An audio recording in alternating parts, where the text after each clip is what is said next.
Саламатсыздар, урматтуу телегөрүүчүлөр, эфирде Жогорку Кеңештин апта ичиндеги окуяларын чалдырган парламент көрсөтүүсү алгач кыскача түрмөгүнө назарыңыздарды бурабыз. 2019 жылы 126 миң кылмыш катталып, ал өткөн жылга салыштырмалуу 447 кылмышка көп. Ошондой эле өзгөчө оор кылмыштардын санынын өскөнү да байкалган. Уюшкан кылмыштуу топтордун 136 мүчөсү кармалып, алардан 9 ок аттуучу куралдар алынган. Төрага Дастанбек Жумабеков Талас облусундагы жаңы ачылган өндүрүштүк ишканалар менен таанышып келди. 2019 жылы 10 миңге жакын жумуш орун менен камсыздандыруу боюнча ишканалар ачылды. Келерки жылдары бир топ айылдар таза суу менен камсыздалмакчы. Көп аймактарды, көп айылдарды камтып алсак деген максатта сарамжалды пайдалануу. Уюшкан кылмыштуулукка каршы күрөш жүрбөй калды деген сөздөр коомчулукта байма-бай айтылып келүүдө. Бирок тийиштүү тармактар мындай пикир менен макул эмес. Парламент уюшкан кылмыштуулукка каршы күрөшүү жана аткезчиликке каршы мыйзамдын аткарылышын талкуулады. Анда эл өкүлдөрү тарабынан бир катар суроолор айтылып, сунуштар берилди. Бул багытта өкмөт кандай иш жүргүзүп жатат? Кийинки материалда. Коомчулукта Кыргызстан аткезчилик менен товар киргизүүгө ылайыктуу өлкө катары сыпатталып келет. Андан улам мамлекеттик казынага түшчү кирешелер жеке адамдардын чөнтөгүнө түшүп жатат деген сындар дагы жок эмес. Бирок өкмөт айтылган сындарды четке кагып, өткөрмө чек араларда көзөмөл катуу деп ишендирүүдө. Азыр бүгүнкү күндө өкмөт тарабынан системалуу иш аракеттер болуп атат. Ушул контрабанданын негизги ушундай көрүнүштөрүнө система негизинде жок кылганга. Азыр мына мен айтып кеткендей Эркештам менен Торгартта онлайн камералар турат. Бирок кандай гана иштер аткарылбасын, кандай көзөмөл коюлбасын, аткезчилик жоюлбайт деген эл өкүлдөрү да болду. Себеби бүгүнкү күндө бул тармакта эмгектенген кызматкерлердин жашоо турмушу жакшы эмес болгондуктан кызыкчылыктар кагылышы боло берет. Контрабанда токтобойт. Мен айтып эле коеюн. Не ут коесуңарбы, баарын кетиресиңерби, бөлөгүн алып келесиңерби, бул токтобойт. Көз алайып, 10 баласын багалбай аткан ошол сотрудник айласы жок барат ошол кылмышка. Негизинен аткезчилик жол менен келген товарлардын алдыңкы сабында мунай заттары турарын экономика министрлиги билдирген. Мындай суроону эл өкүлү да бышыктады. Жер алдында түтүк орнотуп, электр насосторун, шлангтар менен мыйзамсыз ташыган фактылар болгонун билесиз республика боюнча. Эми Айнура Алмазбековна билесиз, буну биздин кызматкерлер аныктап, азыр күндө бирдиктүү кылмыштар менен жоруктардын бирдиктүү реестрине киргизилип, тиешеси болгон адамдарды аныктап чара көрүү боюнча. Анын ичинде чек ара кызматтары боюнча дагы маселе коюлган. Айрым учурларда контрабанда жолу менен келе жаткан товарлар кармалып, бирок белгисиз себептерден улам аягына чыкпай калган учурлар бар дейт депутат. 16-17 жылы аэропорттон келаткан 2 чоң фура сотовый телефондору менен Чүй областык финансы полициясы тарабынан кармалып, 2 килейген фурла, ал бир нече 5-6 миллион долларын окаты.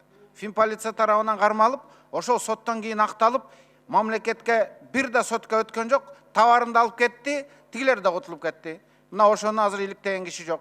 Мындан тышкары, мына жалпы статистика боюнча, бул биздин жомок эмес, 180 миллиардтан 240 миллиардка чейин бүгүн көмүскөдө. Анын 60-70% контрабанда. Өкмөт өз аткарган иштерди толук кандуу коомчулукка жеткире албай жатат. Ошондуктан эл арасында өкмөттү сынга алгандар көбөйдү дейт төрага Дастанбек Жумабеков. Ошого точка коюп, ошого убагында жооп берген, түздөн түз бүгүнкү күндө өкмөттүн иши мына ошол тармактан жеңилбей убагында бир маалыматтарды берип турушуңуздар керек. Мамлекеттик телеканалдар бар, мына ошолорду чакырып сиздер да жооп кайтарыңыздар. Ал эми уюшкан кылмыштуулукка каршы аракеттөөнү боюнча Ички иштер министри Кашкар Жунушалиев баяндама жасап, бул багыттагы аткарылып жаткан иштерден маалымат берди. Бүгүнкү күндө өлкөдө 400дөн ашуун уюшкан кылмыштуу топтун мүчөлөрү бар. 2019 жылдын 10 айында жүргүзүлгөн ыкчам чаралардын негизинде уюшкан кылмыштуу топтордун 136 мүчөсү кармалып, алардан 9 ок аттуучу куралдар алынган. Андан тышкары 10 айда уюшкан кылмыштуу топтордун издөөдө жүргөн 13 мүчөсү кармалган. Алардын ичинде 4 мүчөсү адам өлтүрүү менен, 5 мүчөсү каракчылык менен, 12 мүчөсү опуза талап менен жана башка адам уурдоо, зордуктоо, алдамчылык кылмыштарын жасагандыктары аныкталган. Министр ошондой эле кылмыштуулук менен каршы күрөшүү боюнча реформа жүргүзүлөрүн белгиледи. Жыйын соңунда парламент бул маселелерди камтыган токтом долбоорун канааттандырарлык деп баалады.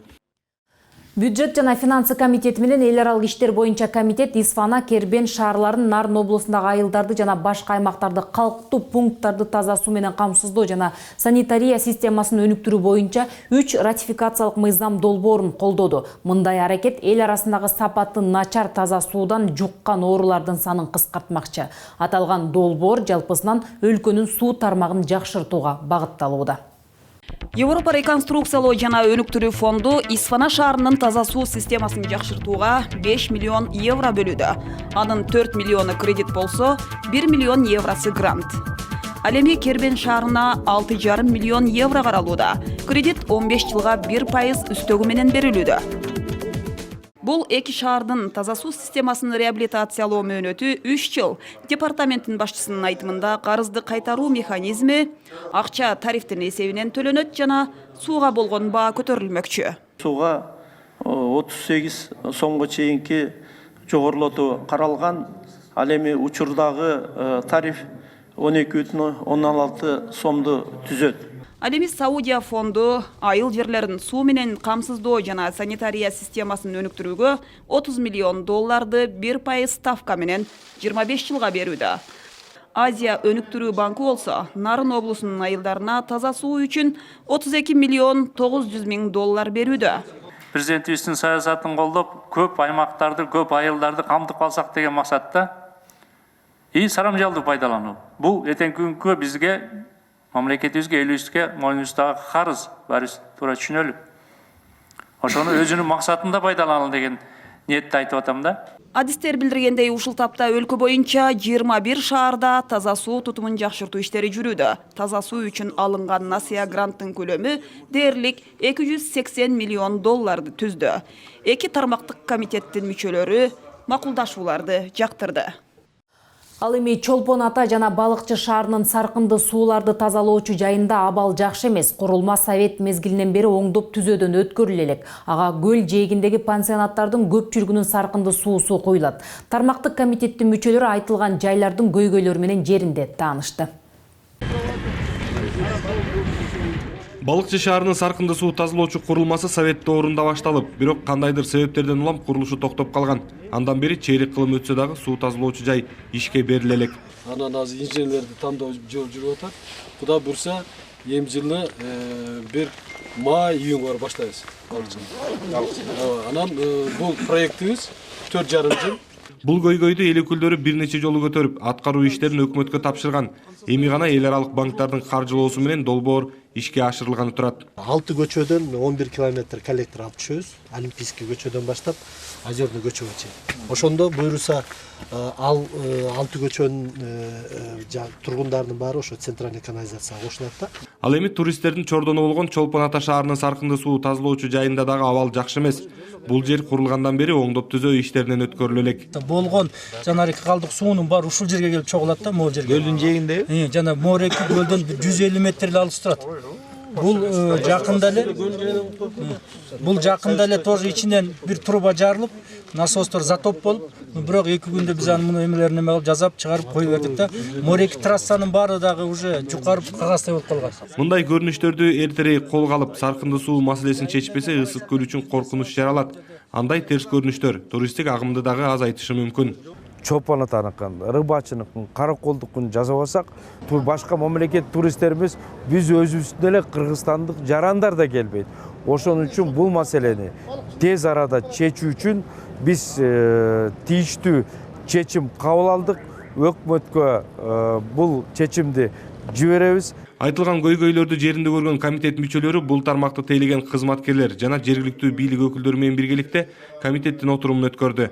Анда калкты ичүүчү суу менен камсыздоо жана ысык көл биосфералык аймагын коргоо боюнча мыйзамдын аткарылышы талкууланды. Ысык көл биосфералык аймагы жөнүндө мыйзамды карап жатканда ошол жетекчиси айтып, ошол ГАОстун жетекчилиги айтып, 18 000 гектар жер ошол поиск разработкага ледниктердин алдылары, ошол ледниктер турган жерлер өзөк зонасы деп коет, ошол жерлерден берилип кеттир. Бул боюнча биз тез аранын ичинде карап токтотконго аракет кылышыбыз керек. Комитеттин көчмө жыйыны Бириккен Улуттар Уюмунун өнүктүрүү программасы менен Швейцариянын кызматташтык башкармалыгынын күчтүү парламенттик демократия долбоорунун көмөгү менен өткөрүлдү. Төрага Дастанбек Жумабеков Талас облусунун бир катар райондорунда иш сапар менен барып келди. Белгилей кетчү жагдай бул ирет жолугушууда чиеленишкен көйгөйлөр көтөрүлбөй, мамлекет жана жеке ишкерлер тарабынан бүткөрүлгөн социалдык объекттердин ачылышына катышты. Элек жериндеги маселелер акырындап чечилүүдө. Аймактарды өнүктүрүү өнөктүгүнүн алкагында заманбап мектеп, оорукана имараттары, заводдор ишке берилди. Негизи эл өкүлдөрүнүн милдети мыйзам жазып анын иштешин көзөмөлгө алуу. Муну менен катар өкүлчүлүк милдетин аркалап шайлоочулардын койгон талаптарын жүзөөгө ашыруу. Бул багытта жогорку кеңештин депутаттары өкмөт менен тыгыз иштешүүдө. Таластагы Чат базар айылындагы аймактык ооруканада биринчи жолу жугуштуу оорулар бөлүмү ачылды. 10 киши жатып дарыланууга ылайыкталган оорукана имараты 13 миллион 451 миң сомго бүткөрүлгөн. Учурда анда 7 дарыгер эмгектенүүдө. Урматтуу туугандар, өзүңүздөргө белгилүү болгондой бүгүнкү күндө мамлекетибиз, өкмөтүбүз болушунча элге жакын болуп, ушу элдин шартын жакшыртуу максатында көптөгөн иш аракеттер жасап жатабыз. Сапардын алкагында төрага Дастанбек Жумабеков Манас районунун Кайыңды айыл аймагына караштуу Нылды айылында жайгашкан Өмүрзак Израилов атындагы 150 орунду мектептин жаңы имаратынын пайдубалына капсула салды. Катар мамлекетинин колдоосу менен курула турган мектеп имараты 2020 жылдын күз айларында ишке берилмекчи. Анын курулушуна 10 миллион сом акча каражаты жумшалат. Сиздерге белгилүү болгондой ушул биздин президентибиз урматтуу Сооронбай Шарипович мына 2 жылдан бери региондорду өнүктүрүү деген жарлыгынын негизинде ушул региондордо айрыкча көп иштер жүрүп атат. Бул иштердин эң биринчиси болгон ушул мектеп, бала бакча айылдарда таза суу, жол, мына ушундай инфраструктуралык жактан да караганда өтө албан иштер жүрүп жатканын мына сиздер өзүңүздөр толук күбө болуп турасыздар. Ушул мектепке ылайык, окуучуларга ылайык, мугалимдердин турмушун өзгөртүү деп мынакей канча жылдан бери айлык акысы көтөрүлбөй келген мугалимдердин айлыгы 30%га көтөрүлүп, бүгүнкү күндө жакшы маанай болуп турат. Андан соң төрага Бакай Ата районундагы Акдөбө айыл аймагында жайгашкан кант заводунун ачылыш аземине күбө болду. Көп жылдар мурун кант заводу ачуу мерчемделип, бирок алынган жабдуулар иштетилбей токтоп турган. Ишкананы кайра калыбына келтирүү үчүн 10 миллион сом сарпталган. Азыркы тапта жылына 7000 тонна шекер чыгаруу кубаттуулугуна ээ заводдо 60 жумушчу иштейт. Манас айылында жеке ишкер Дамира Молдаярованын көмөгү менен курулган кум таш майдалоочу кичи завод ачылды. Ишкананын ишке берилиши жакшы саамалык экенин белгилеген жогорку кеңештин төрагасы завод ийгиликтүү иштесе, жергиликтүү эл жумуш менен камсыз болуп, мамлекеттин анын ичинен курулуш тармагынын өнүгүүсүнө зор салым кошорун билдирди. Мамлекетте көп иш аракеттер болуп атат. Бүгүнкү күндө 1000 орунду, 500 орунду ишканалар ачылып атат. Мына 2019 жылы 10 миңге жакын жумуш орун менен камсыздандыруу боюнча ишканалар ачылды. Эскерте кетсек, аталган завод саатына 80 тонна кум таш шагылды жууп чыгарат жана учурда 11 адам эмгектенет. Алдыда дагы 25 адам жумуш орду менен камсыз болору айтылды. Талас облусундагы Кара Буура районуна караштуу Акчи айыл аймагында Молда Асан айылындагы орто мектептин курулуш иштери 2013 жылы башталган. Жаңы имарат быйыл колдонууга берилди. Биздин окуучуларыбыздын арасынан кыргыз элине кызмат кылган, кыргыз элин башкарган депутаттардан, министрлерден, төрагалардан, өкмөт башчылары чыксын, урматтуу туугандар. Мен ойлойм, бул заманбап мектебинде ошондой биздин таланттуу кыз жигиттер чыгат деген ойду айткым келет. Мектептин курулушуна баш аяк 68 миллион сом жумшалган. Башында 225 балага ылайыкталып салынган мектепте азыр 400дөн ашуун окуучу билим алууда. Агайдын тилин алгыла, сабакты жакшы окугула, үй тапшырмасын жасагыла, ата-эненин тилин алгыла, улуу урмат, кичүүгө зат дейт. Жакшы окусаңар өзүңөргө эле жакшы келечек. Депутаттар тобу турак жайлардан сырткары бардык коомдук жайларда 100% тамекинин түтүнү жок аймакты түзүү чараларын сунуштоодо. Демилгечилердин бири Айнуру Алтыбаеванын айтымында жаңы долбоор 100% тамекинин түтүнү жок аймакты түзүүнү караштырат.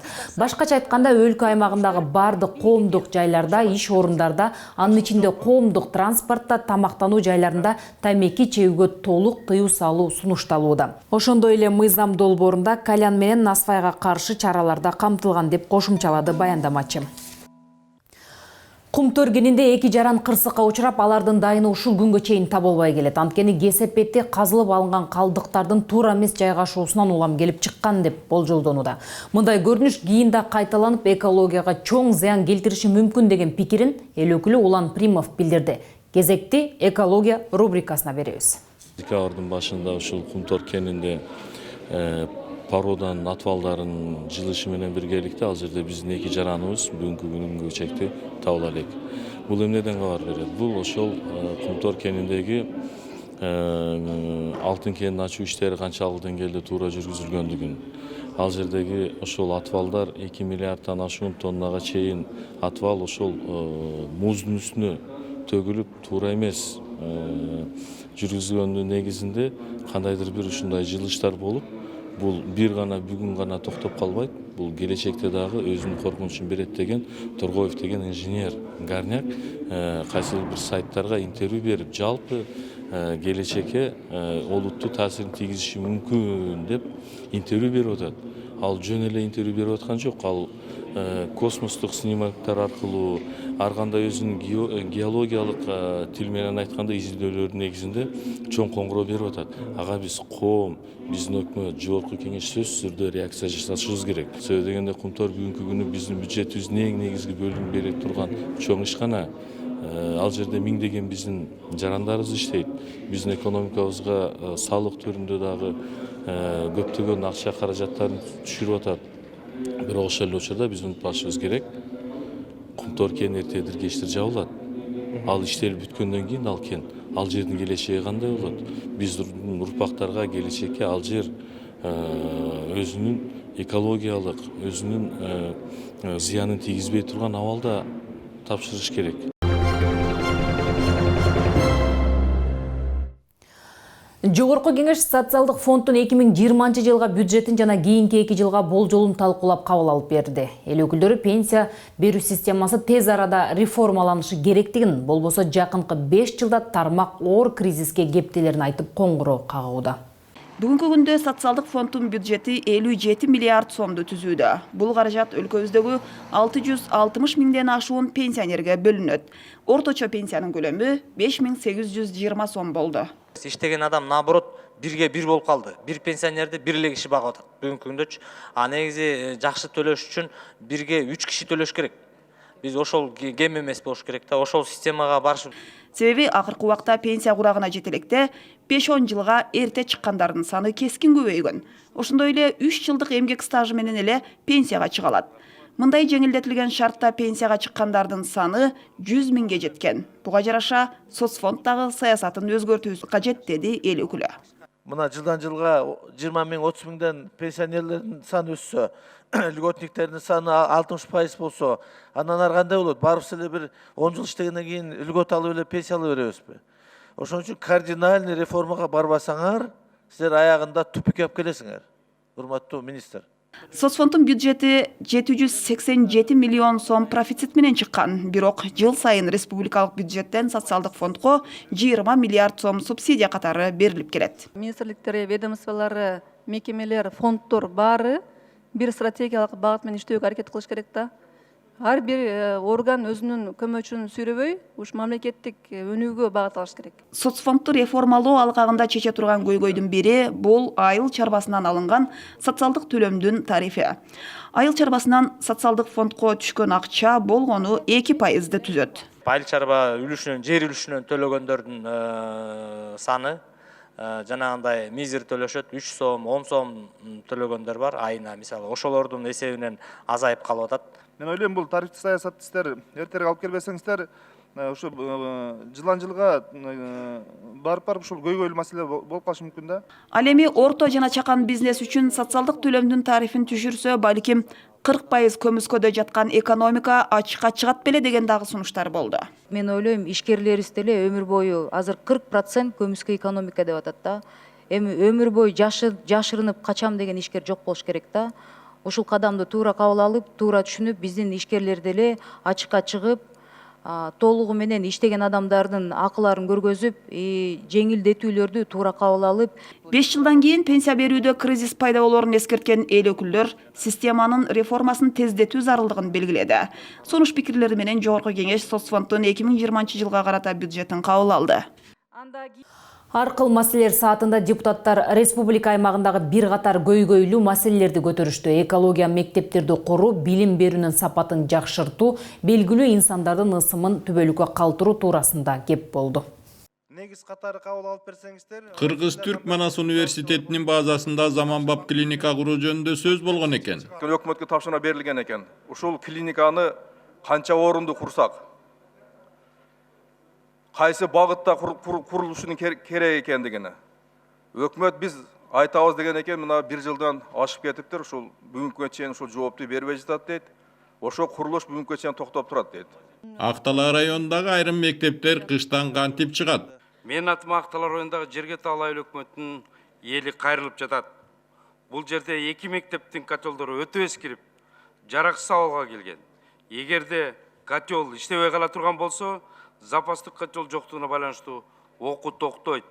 Нарындын кышын билесиңер. Балдарга билим берүүнүн багытын эмитен аныктабасак, кечигип калабыз. Бүгүнкү биздин билим берүү системаны, илимди балдар бакчадан баштап ушул багытта окутуш керек. Ушул багытта ишти алып барып, биздин балдарыбыздын өзү негизи биздин өндүрүштүү жаңы технологиялар менен камсыздыш керек. Белгилүү актер жана каскадер Үсөн Кудайбергеновдун 70 жылдыгы кандай белгиленет? Саясий ишмерлердин, тууган туушкандарынын суранычы боюнча ушул Борбор шаарыбыздагы ат майданынын атын ушу Үсөн Кудайбергеновдун атын коюп берсеңиздер дейт. Анан жергиликтүү бийликтердин жетекчилерине катышты ушу райондун, шаардын, Борборду көчөлөрүнө коюп берсеңиздер деген сунуштарын мына сиздерге жеткизип коюуну мен туура таптым. Сузак районунда Мал сарайда окуп жаткан окуучуларыбыз да бар. Номер 69-чу Жаанбай Узаков атындагы мектептин имаратын барып көрүп келдим эле. 61-жылы ал жерде сарайдын ордуна эле ошол сарайга эле лай менен дуалдарды жасап мектепке ылайыкташтырып коюшкан экен. Бүгүнкү күндө 5 класс бар экен ал жерде. Потолоктор түшүп кеткен. Потолокту устун менен тиреп коюшкан. Бүгүнкү күндө 400дөн ашык бала окуйт экен. Ошол жерге өкмөт көңүл буруп, жери бар экен, мектеп куруп берсин ошол жерге. Жылык эле капиталдык салымдарга делген каражаттар жылда ортолоп барып араң бөлүнөт. Мына бюджетти убагында кабыл алып бердик. Декабрга жеткирбей. Эми январь айынан баштап 20-жылы ушул капиталдык салымдардын эсебин чыгарып, январь-февраль айында курулуш иштерин баштасаңыздар. Мына ушул капиталдык курулушту эрте баштап, эрте бүтүргөнгө камданыңыздар. Бул өтө бир жаңылык болот, эгерде ушуну колго алсаңыздар. Жугуштоолордун алдын алуу, ага каршы чараларды көрүү өкмөттүн негизги милдеттеринин бири болууга тийиш. Өкмөткө сунуш кылар элем, биздин дагы өзүбүздүн сыртта жүргөн мигранттардын арасында тыкыр түшүндүрүү иштерин жүргүзүп, жана лаборатория коюп, биз дагы аэропортко киргенде текшерсек, сырттан келген студенттерди, Пакистандан, Индиядан келип аткандарды дагы текшерип, киргизүүнү милдеттендиришибиз керек. Өкмөттүн өнөр жайды кен байлыктарды өнүктүрүү боюнча жазган стратегиясын эл өкүлдөрү талкуулап, аны мааниси жок жана жарамсыз деп атады. Депутаттардын баамында стратегияда өнөр жай жер казынасын иштетүү боюнча кооз сөздөр гана айтылып, бирок аны жүзөгө ашыруу үчүн конкреттүү сунуштар берилген эмес. Кызыгы, бул маанисиз деп аталган стратегия арзанга турган эмес. Аны жазууга $500,000 коротулган. Өнөр жай тармагы бирде энергетика министрлигине кошулса, дагы бир реформалардан кийин башка мекемеге кыстарылган. Ошентип, өнөр жай экономикадагы негизги тармак экенине карабай, ар башка мекемелер ортосунда түрткүнчүк болуп келди. Азыркы сунушталган стратегияда дагы бул тармактын келечеги жоктой. Возможно, эта стратегия не реализуется, Почему? Потому что промышленность нужно опять куда-то отдельно впихнуть. Мындай саясаттан улам 5 жыл мурда кабыл алынган индустриалдык инновациялык өнүгүүнүн мамлекеттик программасын иштеп чыгуу жөнүндө токтомдун аткарылышы дагы кечеңде отурат. Мага түшүнүксүз болуп атат. Мына 5 жылда ушул токтом чыккан, 5 жылда эмне иштер болгон? Буга чейин эч ким эчтеке кыймылдаткан аткан эмеспи? Мына 2019-жылы гана иш-чараны иштеп чыгып атат. Өнөр жай, энергетика жана жер казынасын пайдалануу комитетинин төрагасы стратегия иштелип чыкканын билдирип, программасы тууралуу учкай маалымат берди. Депутат Азамат Арапбаев документте келечекке коюлган максаттар менен статистика гана айтылып, аларды жүзөгө ашыруу жолдору жөнүндө сөз болбогонуна токтолду. Мы должны привлекать инвесторов, мы должны в горно-рудную отрасль привлекать инвесторов, в энергетику, и туда, и туда, и туда. Но нам интересно было бы, как это будет исполняться на сегодня. Депутат бул стратегияны жазууга канча убакыт жана канча каражат кеткенине кызыгып сурап, таң калтырган жооп алды. Разработка этой стратегии ушло 1,5 года, а финансовое состояние это 500 тысяч. 500 тысяч чего? Долларов. 500 тысяч долларов? Вы серьезно? Да.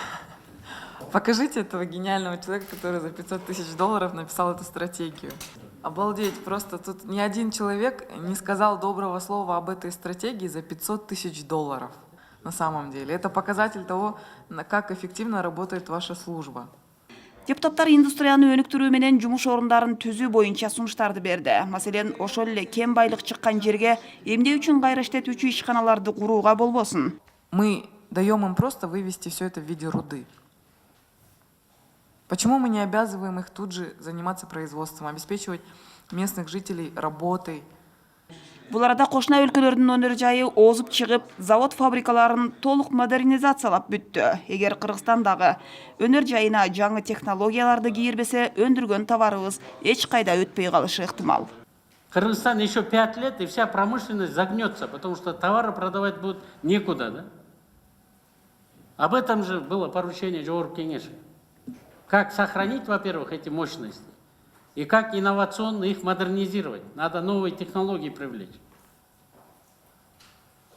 К сожалению, нету в этой программе ничего. Я поддерживаю Азамата Абдуллажановича. Экономикалык жана фискалдык комитет өлкөнүн өнөр жай тармагын жакынкы 5-10 жылда өнүктүрүү боюнча өкмөттүн иш-аракетин Жогорку Кеңештин жалпы жыйынында талкуулоону чечти. Жогорку Кеңештин төрагасынын алдындагы бизнести жана ишкерликти өнүктүрүү боюнча кеңештин аткарган иштери, келерки жылга иш планы тууралуу кереге кеңеш өткөрүлдү. Кененирээк кийинки сюжетте. Кеңештин негизги максаты Жогорку Кеңеш менен ишкерлер ортосунда көпүрө куруу. Бизнес кеңештин аянтчасында ушул биздин парламентти колдонуп, өзүңөрдүн бизнесиңерге пайдалуу келе турган, жалпы экономиканы өнүктүрө турган, биздин өлкөнү өнүктүрө турган мыйзам долбоорлорун биз колдоп берүүгө даярбыз. Депутат Абдывахап Нурбаевдин ыраазоосунда биргеликте чогуу алгылыктуу иштер аткарылган. Бир нече мыйзам долбоорлору кабыл алынып, дагы бир нечеси каралууда. Алсак ачык асман долбоор ишке ашып, башка мамлекеттер менен рейстер көбөйө баштады. Студенттерди 10% киреше салыгынан бошотуу тууралуу окуучулук келишим мыйзам долбоору даярдалган. Бул жерде биринчиден биздин жаштарды кармап калууда, миграцияга сыртка кетирбей ушул жерде жумуш ордунда кармап калууга шарт түзөт. 1 тонна алтынды биз өзүнүн ювелирлерге сатканга мүмкүнчүлүк берсе, сатып алганга Кыргызстанда 2,5 миң 3 миң жумуш орун пайда болот экен. 2020 зергерлерге тиешелүү көйгөйлөрдүн чечилери да белгиленүүдө. Кыргызстанда жылына тонналаган кымбат баалуу металлдар казылып алынат. Бирок ошол чийки заттарга тагыраак алтын күмүштү сатып алууга мыйзамда уруксат берилген эмес. Чийки затка доступ жок болчу да, биз ала албайбыз. Ушул күнгө чейин ала албайбыз 1 граммда. Мыйзамдарга өзгөртүү толуктуу эксперттик группа иштеп атат, ошо бизнес кеңеште Кудай буйруса. Анан жакын арада аны бүтүп биз тапшырабыз. Жогорудагы маселе жокко чыкса, иш орундар арбып, кардарлардан буйрутмалардагы көбүрөөк түшөрүн зергерлер билдирди. Бүгүнкү күндө Кыргызстанда зергерлердин акыбалы материал жагынан алтын күмүштүн өздөн чыккандыгы, бирок өзгө кенен берилбегендиги чоң маселе болуп атат. 2019 күн тартибине 40тан ашуун маселе коюлуп, анын 98% аткарылган. Мындан сырткары, бизнести жана ишкерликти өнүктүрүү боюнча кеңештин кезектеги жыйынында тараптар бизнеске тиешелүү бардык секторлордогу орчундуу маселелерди ортого салып, кырдаалдан чыгуу жолдорун издешти. Жыйындын соңунда кеңештин мүчөлөрү бир катар сунуштарды жана чечимдерди кабыл алышты. Жергиликтүү өз алдынча башкаруу органдарына тиешелүү болгон мыйзамдар кандай иштеп жатат? Алардын аткарылышы ким тарабынан көзөмөлгө алынган? Эл өкүлү Кенжебек Бокоев Чүй облусунун район жана айыл өкмөт башчылары менен жолугуп, мыйзамдардын аткарылышын талкуулады. Жолугушуу учурунда депутат жергиликтүү өз алдынча башкаруу органдарынын өкүлдөрүнө Жогорку Кеңеш тарабынан кабыл алынган мыйзамдардан маалымат берди. Айрым учурда сунушталган мыйзамдардын функциялары толук иштетилбей калаарын, аларга кайрадан өзгөртүү киргизүү керектигин билдирди. Конституциялык норма бар. Бүгүнкү күндө мамлекеттик бийлик органдары менен жергиликтүү өз алдынча башкаруу органдары так айырмаланган принцип менен иш жүргүзүш керек да. Мына ошон үчүн жанагы айыл өкмөттөр жергиликтүү өз алдынча башкаруу органдары эмнеге жооп берет? Райондук бийлик эмнеге жооп берет? То есть мамлекеттик бийлик ошону так биз бөлүш керек да. Бүгүнкү күндө айыл өкмөттөрдү текшерүү иретсиз эле жүргүзүлүп жаткан учурлар кездешет. Бирок аракеттеги мыйзам боюнча ыксыз текшерүүлөргө бөгөт коюлган. Арыздын негизинде болсо 2 календарлык күн мурун силерге кагаз келет. Так 2 күндөн кийин мынакей арыз түштү. Сиз айткан ответ секретарды же болбосо жер боюнчабы, же болбосо эмне маселе экенин ошол жерде жазып туруп келет. Демек 2 күн мурун арыздын негизинде текшерүү келе атат деп силер даярданып турасыңар. Текшерүү келе атат деп. Ал эми плановый текшерүү болсо, ал 10 күн мурун келет. Анткени ал чоң текшерүү да. Жолугушуу учурунда катышуучулар тарабынан ар кандай сунуш пикирлерди айтылды. Анын бири айлык маянанын аздыгы. Ушул ишти артыга алып кете алчу кадрлар бизге келбей атат да. Мисалы бир эмени жумуштан айыл өкмөт алайын дейт, иштебегендичи. Алайын дейт, бирок анын ордуна киши таппайт. Ошон үчүн биринчиден ушу айлык маселесин чечсеңер, анан ар жагы чечилет го деп ойлойбуз да. Айыл өкмөттөрдө электрик кызматкерлеринин жоктугу да аксап келет. Айрым чоң айылдарда ар кандай авариялар болуп, электриктин жоктугунан кыйналган учурлар бар. Мектеп бар, түнкү чырактар бар, объекттер бар. Ушу энектик деген штатка бир мүмкүн болсо жардам кылып ачып берсеңиздер, абдан зарыл немелер да. Чарбалык иштерден абдан кыйналабыз да. Суроо жооп учурунда аймактык бөлүнүүлөрдү ирилештирүү боюнча пикирлер айтылды. Эл өкүлү бул боюнча өзүнүн оюн белгилеп өттү.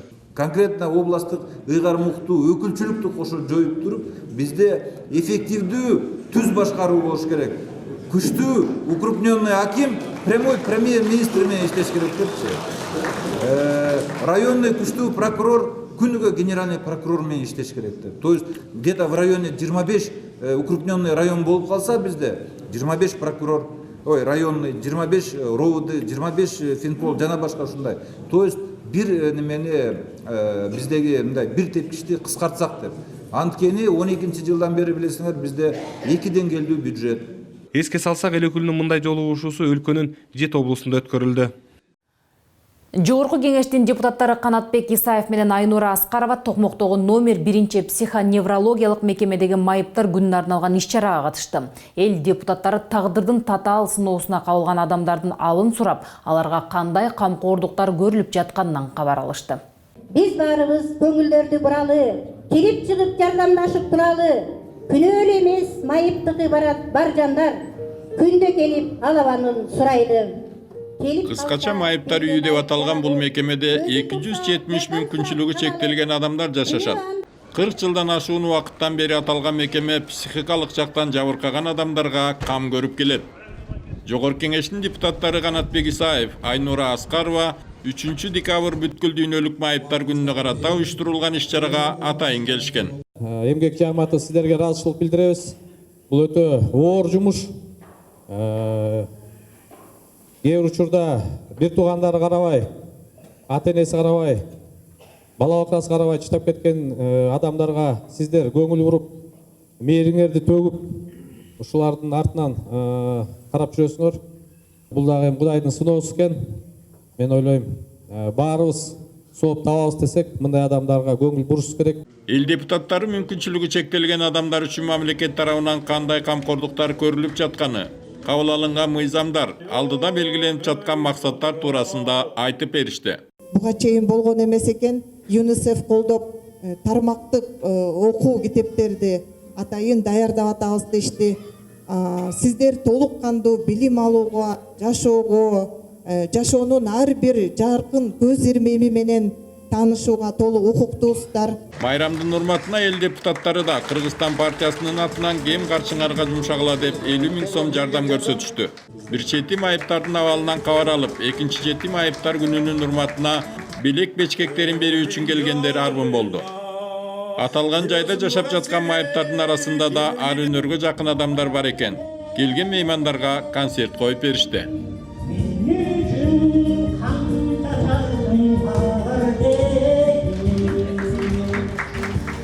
Тилекке каршы мүмкүнчүлүгү чектелген адамдар Алай районунда да жок эмес. Жогорку кеңештин депутаты Улан Примов алардан мал менен кабар алып, көмөк көрсөтүп турууну салтка айлантып алган. Бул жолу да жардамга муктаждарга белектерин тартуулап, кышты утурлай көмүр түшүртүп берди. Жогорку кеңештин депутаты Улан Примов бир топ жылдардан бери Алай районундагы мүмкүнчүлүгү чектелген адамдарды колдоого алып келет. Эл депутаты 3 декабрь майыптар күнүнө карата да келип, майыптар үчүн атайын иш-чара уюштуруп, алар дайым көңүл борборунда экенин белгиледи. Сиздерге байланыштуу кандай маселе болсо, жүрөгүңүз менен аткарып, жүрөгүңүз менен ошол ишке ашырууга далалап кылабыз. Эл депутаты тарабынан сый тамак уюштурулуп, майрамдык дасторкон жайылган. Ага райондогу 500дөн ашык мүмкүнчүлүгү чектелген адамдар келишти. Балдарды тарбиялоодогу үзүрлүү эмгек үчүн 15 ата-энеге депутаттын атынан мээрбан жүрөк сыйлыгы тапшырылып, ар бирине акчалай стипендия берилди. Сыйтамак ар кандай кызыктуу оюндар менен коштолуп турду. Белек бечкектер тапшырылды. Примов кайрымдуулук фондуна чоң рахмат. Бизди сыйласа Алла Таала аны да колдоп сыйлап, дайыма узун өмүр, ден соолукта болсун, үй бүлөсү менен аман болсун. Бизди сыйласа аны да Кудай сыйлап, дайыма иштери ийгиликте боло берсин. Мындан тышкары жогорку кеңештин депутаты Улан Примов жардамга муктаж 640 адамга акысыз көмүр түшүртүп берди. Азыр 60 тонна көмүр келип түштү, бир гана айыл өкмөткө. Ал эми эртеңден баштап калган 13 айыл өкмөткө ар бирине 20 тоннадан көмүр берет. Ошо жердеги мүмкүнчүлүгү чектелген адамдарга ошо айыл өкмөттөрдүн атайын тизмесинин негизинде таркатылып берилет. Жалпы алганда район боюнча 2669 мүмкүнчүлүгү чектелген адамдар жашайт. Примов фонду аларга жардам көрсөтүүнү үзгүлтүксүз жүргүзүп келүүдө. Эл депутаты майыптардан тышкары жардамга муктаж башка жарандарды да жылыга көмүр менен камсыз кылууну колго алганын белгилей кетүүгө болот. Эл өкүлү Камчыбек Жолдошбаевдин демилгеси менен Ат башын, Нарын жана Актала райондорунун социалдык тармакта эмгектенген кызматкерлерине жардам иретинде арзан көмүр таратылды. Алардын басымдуу бөлүгүн мугалимдер менен медицина кызматкерлери түзөт. Дээрлик 6 ай кыш өкүм сүргөн өрөөндө эмгектенген кызматкерлерге мындай колдоо көрсөтүү эл үчүн кылган эмгегин баалоо дейт эл өкүлү. Ошондой эле айрым айыл өкмөттөрдүн имараттарын жылуулоо боюнча бекер көмүр жеткирилген. Актала районунун Байетов айылына бекер көмүрлөрдү бердик. Ошондой эле Казбек айылына бердик. Бир топ жерлерине бекер көмүр. Атбашы районунун Атбашы жергесинде мектептерге бердик. Президенттин аймактарды өнүктүрүү жылында быйыл миңдеген мугалимдерге биздин кылган жардамыбыз болду. Чүй районунун Шамшы айыл аймагындагы Чоң Жар айылында жаңы балабакча колдонууга берилди. Аталган айылда мурда балабакча болгон эмес экен. Ошондон улам 60 орундук балабакчанын пайдаланууга берилиши айылдыктар үчүн чоң кубаныч тартуулады. Бул жагымдуу саамалык менен жогорку кеңештин депутаты Айнура Аскарова да тең бөлүшүп кайтты. Балабакчанын имараты совет мезгилинде курулуп, алгачкы жылы балабакча катарында иштеп, кайра союз менен кошо жоюлуп, дээрлик 26 жыл кароосуз калган. Эшик терезеси жок, чатыры сынып түшө баштаган бул ээси жок имарат атканага айланып кете жаздаган. Техникалар чөп баскан, токой ичине кирсек, бир апта байлап коюшту чөп менен. Эми мына билесиздер, билип аткан Аят Кусабырдын өзү билет. Бул здание сонун экен да, стенасы жакшынакы экен. Терезеси жок болсо проблема эмес ал. Анан ошондон идеяга келип баштаганбыз да. Айыл өкмөтүнүн башчысы, айыл башчысы демилгелеп, райондук мамлекеттик администрация колдоого алып, дем берүүчү грант жана башка финанс булактарын таап, натыйжада капиталдык ремонттон өткөрүлүп, балабакча ачылып олтурат. Билим бул эң чоң негизги инвестиция. Сиздер бүгүн ошол билимдин пайдубалы болгон, билимдин түпкү тамыры болгон, өзөгү болгон, жүрөгү болгон инвестицияны ачып отурасыздар. Эл депутаты Айнура Аскарова өз сөзүндө ошону менен бирге эле акыркы жылдары региондорду өнүктүрүү деп бир катар айылдарда мектептер салынып, балабакчалар ачылып, башка социалдык объектилер курулуп жатканын айтып өттү. Өмүрү балабакча болбогон бул айылдын карыялары айылдыктардын атынан ак баталарын берип, ыраазычылык билдиришти. Мурда чогулушта өзүлөрү келип айтып атат. Кыйкырып өкүрүшүп эле макул деп эптеп чоңдор качып кетишкен. Азыр болса, азыр ел үн шықпайды. Өз үстін балдар чечіп өтеді. Құдай құт қылсын. Бала бакчанын ишке берилүүсү менен 11 адам жумуш менен камсыз болгон. Балдарды тарбиялап чоңойтууга зарыл керек эмеректер, усулдук көрсөтмө материалдар менен камсыздалган. Бюджеттик каражаттардан тышкары айылдыктар өздөрү да жапатырмак жардам беришип, айлана тегерегин тазалап жасалгылоону өз колдоруна алышкан.